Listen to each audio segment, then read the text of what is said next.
Today on Clear Your Clutter Inside and Out, we're talking about physical clutter. Do you wonder what is considered clutter? How do you know if you have too much clutter? What should you not do when decluttering? Learn how to clear physical clutter as we begin our month focused on frequently asked questions. Do you control your clutter, or does your clutter control you? On Clear Your Clutter Inside and Out, we'll teach you awareness as well as action steps to create change in your life. Come on, let's get started. Hey everyone. The entire month is going to be focused on frequently asked questions about clutter. These are questions that people are looking for the answers for and inspired the month. There were a couple that surprised me, and my most favorite question will be the last one of the 5th episode this month. 5 Tuesdays, so we have 5 episodes if you're joined up on the Patreon account. I decided for each episode, I'm going to do 3 questions each, as I'm leaving 333 abundant. I mean, I don't think I could have had a better, you're in a numerology, angel numbers, check that out. I don't think I could have gotten a better address. And that's one thing I'm kind of bummed out about. Absolutely best address I've ever had. And it's interesting with 333, when it adds up, it's 9 and endings, and we're leaving North Carolina. This is my last week, less than a week. Life is crazy. I'm taking a mental moving packing break by recording the episodes. It's bittersweet. You know, I moved and have been in North Carolina, gosh, almost 15 years. Moved from Los Angeles in October 2006. Bought my house in April 2007, which is a huge deal. I could have never afforded a house out in Los Angeles. And I fell in love, met my husband here, became a cat mom here, started my business here. Also had some heartache and some other things happen, but as it's eclipse season, which is very interesting, which I didn't realize when all this was going down, it is bittersweet leaving. Although we're going to have a little bit of heat this week, so that will make me happy because I absolutely hate summers here. I hate humidity. And so it'll be a benefit to go to a more temperate client in West Virginia. And so in honor of the 333 address, I'm going to do 3 questions. I also think it's kind of hard to absorb more than 3 questions. So that is what we're going to do. So the first question, what is considered clutter? If you've been a long-time listener, you know my definition of clutter is this. Clutter is anything that prevents you from creating the life you choose, deserve, and desire. Don't know if I've mentioned this or thought about word choice. I know I've done a little bit about that, but I chose those words very deliberately. And it's interesting, someone took my tagline and changed one word, and they changed the want, which has a very different energy. And so I was very deliberate when using the word choose. Make that conscious choice. That's a much different energy from wanting. I've been saying this for a long time. I look at things holistically. The inner affects outer, the outer affects inner. I want you to think more broadly about what clutter is and how it shows up in your life. If it's not important or doesn't matter to you, it's clutter.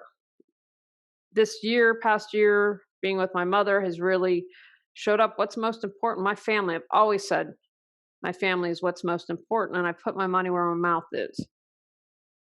All the rest, why not clutter, isn't important at the moment. And it's just insignificant at the moment. And just as life ebbs and flows, it's just how things go. So something might not be important to you in this moment, and that might change. Clutter is also the things you don't want, need, use, love, or like. It's the stuff you're saving for someday that you've maybe never worn, doesn't fit, things that bring up bad memories. I can't tell you, I was guilty of this. Someone gave me a wedding gift and we are no longer friends. And I try to, of course, give away, sell whatever I can, but it was very unique. And so I just had to throw it in the trash, which on one hand killed me because I don't like to do that. But every time I would walk by this thing, it just conjured up the memory, and it wasn't good. And there's some other things. And so, what bad memories are you holding on to? Maybe it's pictures. Maybe you got a bunch of stuff from your ex. What is it that you were holding on to?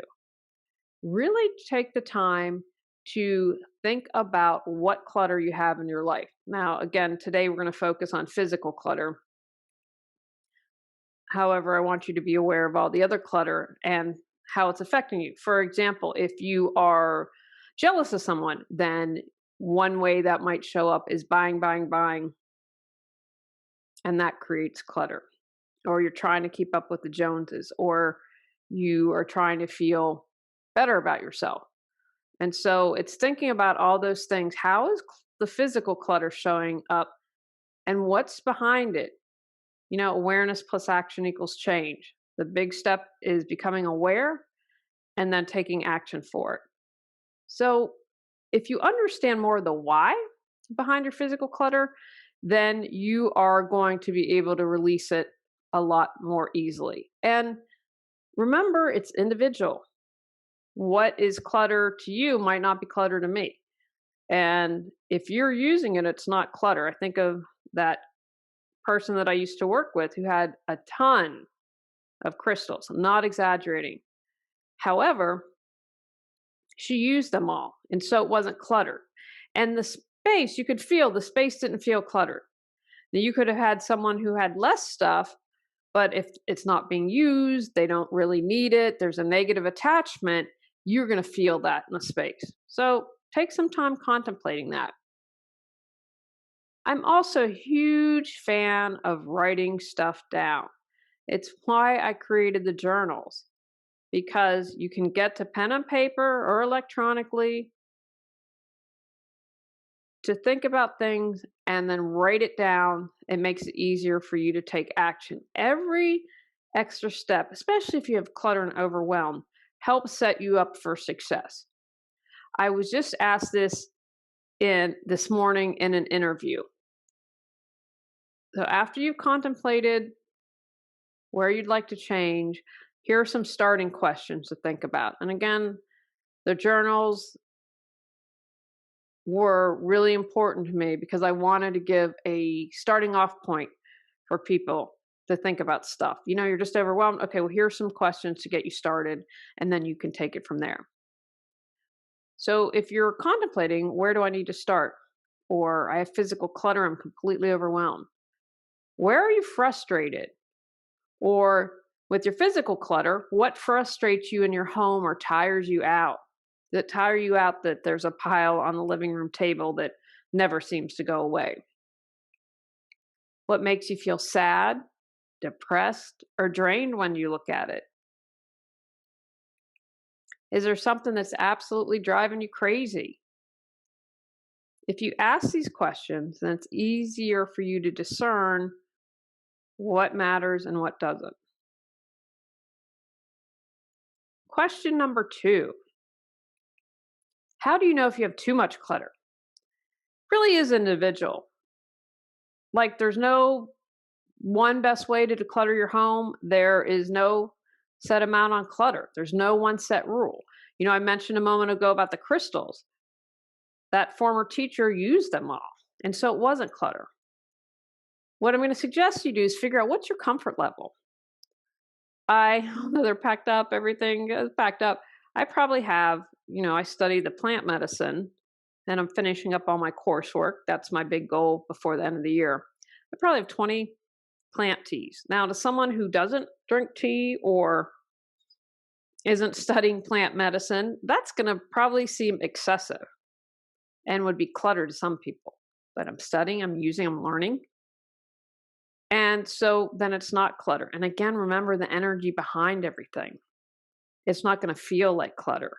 I'm sure you've all been in a space where you just relax. Like, I had a massage therapist in Los Angeles, and I met her because I was in a car accident and got this great chiropractor. And he said, "Oh, I know someone in your area." And every time I'd walk up, she had a cute little fence around her house. I just would immediately start to relax. Just immediately felt really great. And so some would say that her massage room was cluttered. She had massage oils, a bunch of different things. She's very spiritual. But for me, it didn't feel that way at all. It was the energy behind it. I felt completely relaxed. I can take it down a notch now. I know I'm going to get taken care of. So I want you to also think about, because if you're using, loving, needing, your space isn't going to feel cluttered. And ask yourself how you feel when you're in that space. Do you feel like you can relax like I was able to with the massage therapist? Or does your space cause you to feel stressed out? Do you feel energized or depleted by all of your stuff? If you had to move, and this is the second time in 2 years, so I feel a little bit of an expert on this at the moment, would you want to take all your stuff? Again, we've downsized a couple times and we're like, oh my gosh, how much stuff do we have? If you were starting from scratch, would you buy what you have now? How much time do you spend maintaining all of your stuff? It's an investment. If you don't maintain it, it collects dust. Or if you are a super awesome cleaner, you're still investing time to dust your stuff, whether it's every day or every week. What is that costing you? So think about it in those terms. Ultimately, only you know what works for you. I am going to err on the side of less is more, but not everyone feels that way. And again, if it's something like the plant teas or the crystals, or if you're a book person and you honor that and that feels good, then that's fantastic. You have to think about it if you have numerous collections and collect everything or keep everything. And it doesn't mean being a hoarder either. There are areas in our lives where, for instance, we might hold on to every letter written to us. I was reading about someone, and I don't know, they're either, I think of, oh my gosh, I would have recycled it, but they became famous and I have this letter for them. And you hold on to it 20, 30 years. I don't know. That's just not for me. I've talked about memories before, and I have basically everything down to a container, not a huge container. I just, like I said, I mentioned my yearbooks. How often do I look at them? Never. Now, I still have the junior high ones, but again, it's a process. But I let go of all the high school books and gave it to someone that wanted it. Their basement flooded. They want it. Fantastic. Win, win, win. So you know what's best for you, and start to ask yourself those questions. And again, I have that journal prompt book on physical clutter, which is why I did this, to get you to think about these things. Overwhelmed with stuff. Can't find what you need when you need it. Tired of wasting time and energy maintaining your mess, longing for peace of mind. Get control of your clutter so your clutter doesn't control you. Reclaim time, money, sanity, and resources. Physical Got Clutter 365 journal prompts supports you in clearing your physical clutter. Free gift purchase to support you even more in your journey to declutter your life. Question number 3 for today. What should you not do when decluttering? People are asking about this. Great question. There are definitely some things I'm going to suggest that you don't do that will help make the process easier, especially if you're listening to this podcast, you're probably overwhelmed. So these suggestions are designed to take the overwhelm out. And remember, I can get overwhelmed too. I do this for a living. So do not feel you're alone. Don't declutter when you're not at your best energy. I'm not a morning person, so I don't do it then. Occasionally, if I have to be flexible, absolutely, I'll do that. But I really stay away from doing anything super important that needs a lot of brain effort in the morning. I need a couple hours to wake up. So figure out what your best energy is and commit to doing it then. Another habit, follow others' rules and habits instead of going with your natural instincts and lifestyle, right? Marie Kondo's still super popular. She doesn't work for everyone. She wouldn't work for me. It doesn't make her wrong. Martha Stewart wouldn't work for me. I don't want everything labeled. I just know. Just no, it just doesn't work for who I am as a person. Here's a question I have asked before when giving presentations. So I ask people, how are your in the morning, your coffee or your tea set up in the morning? And some people be like, oh, I have everything in the counter. Someone might say, oh, I've got a little drawer. Someone might say it's in the first, like a lower shelf in the cabinet. All of those are correct because they do what makes sense to them and what works best for them.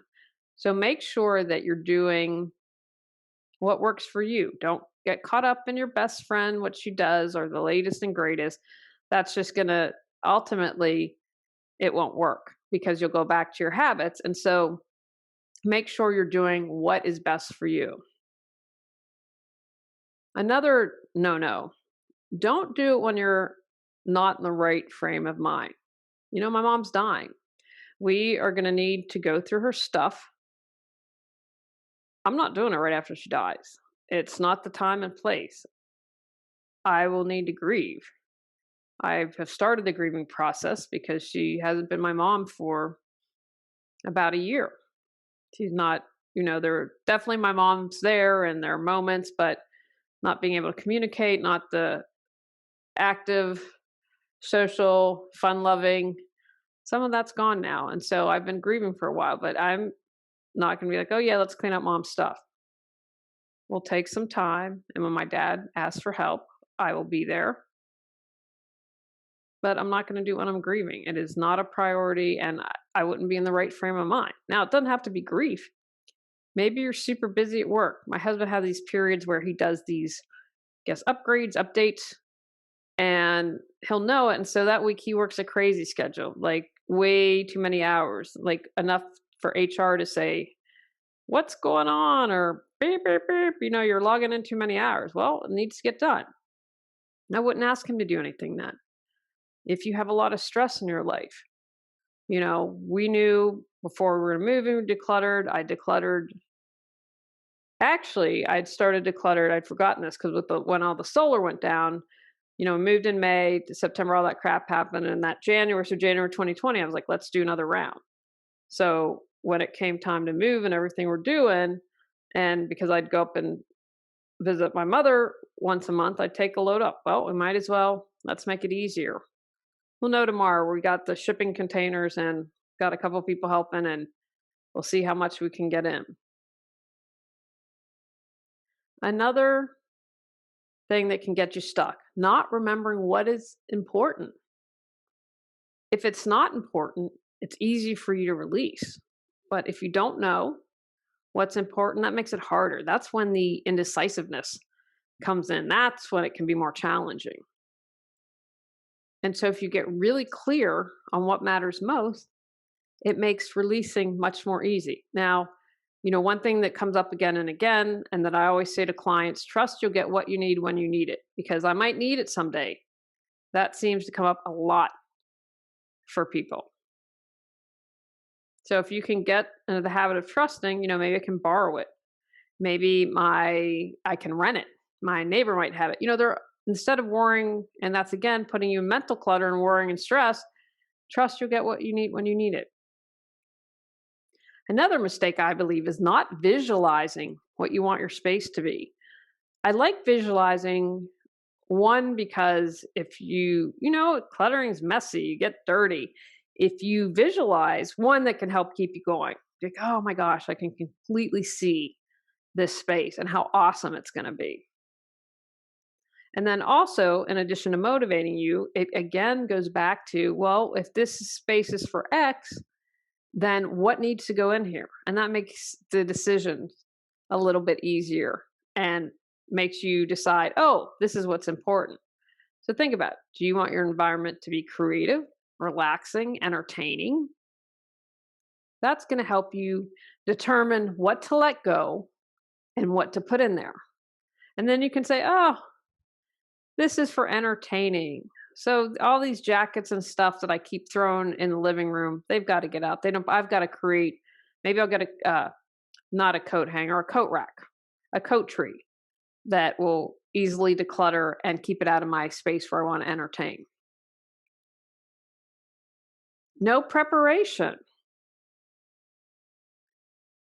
Stitch in time saves 9. Understand and know what your priorities are. Gather all your supplies. Have a plan. In the Clear Your Clutter Inside and Out book, I have 5 chapters that focus on decluttering physical stuff, and I walk you through a plan. And so the more prep you can do, it's going to make it easier on you. So anything you can decide, getting everything ready, blocking out time on your calendar. No, this is the order of everything I'm going to go in. I'm going to commit to a couple hours. If I get stuck, here's my backup plan. Prepare as much as possible. As one example, you decide, okay, I'm going to declutter whatever, and then Monday morning I'm taking the donation pile or I've scheduled a pickup so that you can't go back into the bags and try to save something. That's something that you can do beforehand that's going to save you headache down the road. And then finally, something that I see people also do is not getting support when you need it. If I had the opportunity, I would have hired someone to help organize my move.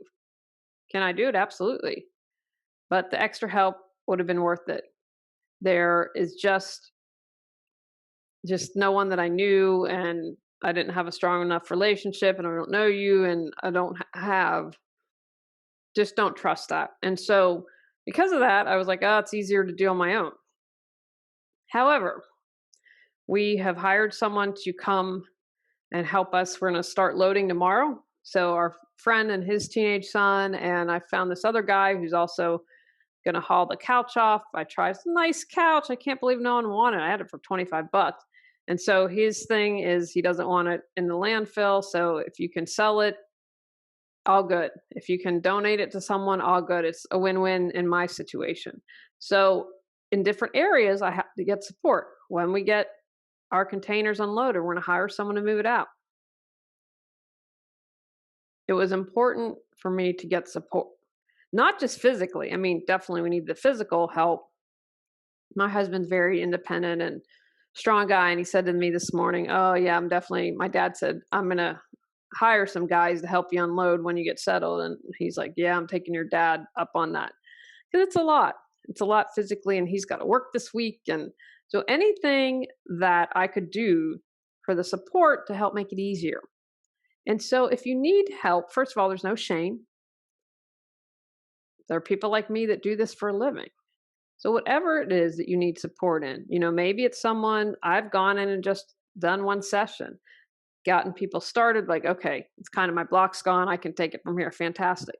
Other people that need more hand-holding and guidance. And so if you've tried for a long time and you haven't been able to declutter or get organized for that matter, I encourage you, get help. There are lots of options out there. Maybe you start off with a class or a book, or a podcast that can support you. But if you're not moving forward from that, then that's time to call in reinforcements. So those are my thoughts on mistakes people make when decluttering. And there you have it. Answers to 3 questions today.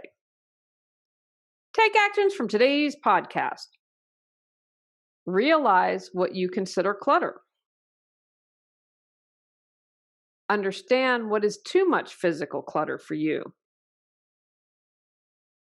Be aware of mistakes you may be making when decluttering. Begin clearing your physical clutter. On our next episode, we're talking about how do you declutter when you're overwhelmed. Go out, clear your clutter to create the life you choose, deserve, and desire. When you clear your clutter, you can share your gifts with the world. Sign up for our free newsletter at reawakenyourbrilliance.com. If you've enjoyed Clear Your Clutter Inside and Out, please rate, review, and share us.